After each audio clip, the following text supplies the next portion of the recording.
өйткені Қаржаубайдың әңгімесінің көбісі өтірік. Мылтықты Қаржаубай алып шыққан болуы мүмкін деймін. Мен саған айтып отырмын ғой, қазір Қаржаубайды қамау керек. Қылмыстық іс бойынша Қаржаубай қамалу керек. Осыны провоцировать етіп, осы өлімге баласын алып келген Қаржаубай. Халықтан қайырымдылықты, қариядан байыптылықты үйрендеуші еді атам қазақ. Алайда қария деген аттан садаға кеткіріп, мына шалдың әңгімесін тыңдап, басымды шайқадым. Сенің кесіріңнен басқа қарияларға тіл тиіп жатқанын білесің бе өзі? Немереңдей баланың аруағына тыныштық берсең қайтер еді? Онсыз да қайғыдан қан жұтқан отбасын қаралау үшін қанша алдың? Айтшы маған, құның қанша? Қатарынан қалған кәрі жетім-ау, саған не внимание жетіспей жүрме? Сені де біреу ата деп жүр ғой. Марқұм Шерзат пен оның әкесінің атын балағаттайды екенсің.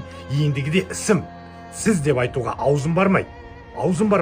Ендігіде ісім сенімен болсын. Қайғыдан қан жұтқан әулеттің сенімен әлек болатындай уақыты бар.